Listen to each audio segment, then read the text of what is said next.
Hello and welcome to the Morningstar series Future Proof. I'm Emma Wall and joining me today is retirement strategist for JPMorgan, Wina Appleton. Hi Wina. Hi Emma. So we've recently heard a survey produced by you at JPMorgan about the retirement sector in Hong Kong. What were the key findings?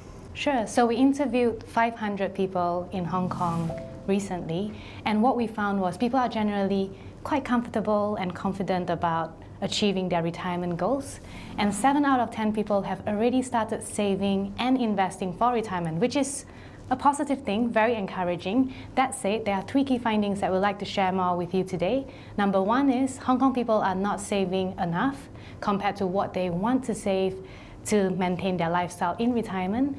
And secondly, many of them may not be investing wisely, relying mainly on stocks or even cash to build their retirement portfolio. And these 2 findings of not saving enough and not investing wisely are even more prominent when it comes to women, which is another interesting topic to talk about. I think what's really interesting is we're sitting here in Hong Kong talking about this Hong Kong-based survey, but we could be having this conversation in New York, in London, in Sydney, in Paris.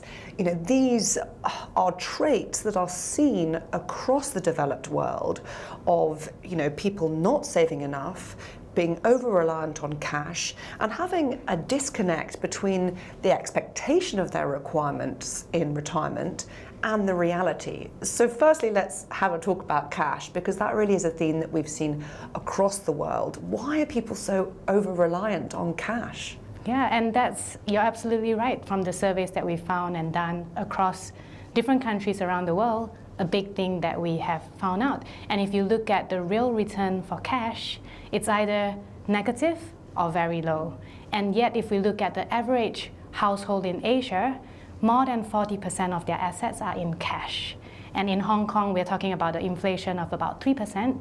So if you think about 1 million Hong Kong dollars in a bank account, effectively every year, you're losing 30,000 Hong Kong dollars worth of purchasing power. If you divide that up by 12 months in a year and 30 days in a month, effectively you're losing 100 Hong Kong dollars worth of purchasing power every single day.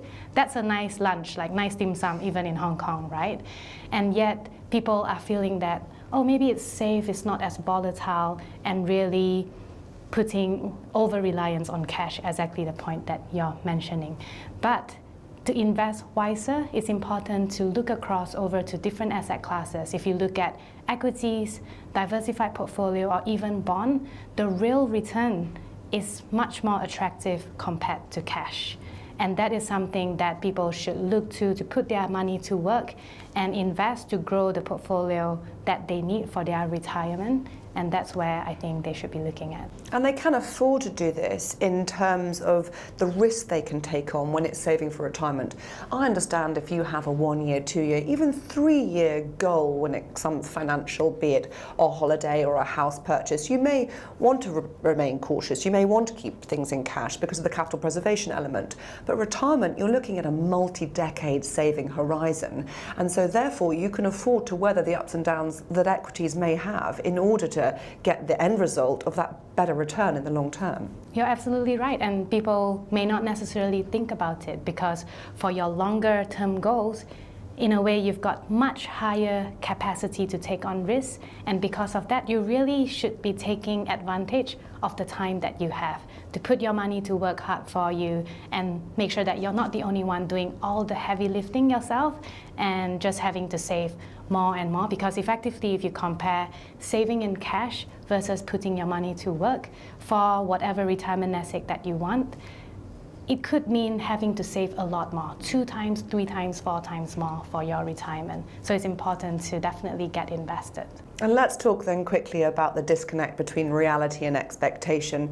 We see this in the UK in a recent survey where people were expecting that they would die at age 70, while actually, you know, the national average life expectancy is considerably more than that. You're retiring at 60 and you think, oh, I only have to fund 10 years retirement. Actually, it could be 20, even 30 years retirement. And you're seeing that in Hong Kong as well, aren't you? Yes, absolutely. A lot of the time when people think about life expectancy, they think about average life expectancy at birth, which may come to like 80 to 81 to 87 years old, something like that. But actually, two things. Number one, that is average life expectancy at birth. When it's an average life expectancy at 65 years old, it's a much longer time that you'll be living in retirement. So what we always say is the longer you live, the longer you live.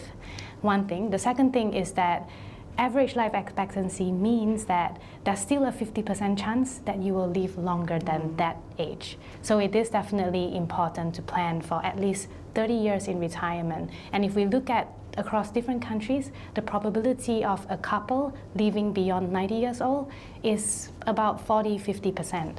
So it is definitely important to plan for at least 30 years in retirement to make sure that we do not outlive our savings in retirement. Wina, thank you very much. Thank you.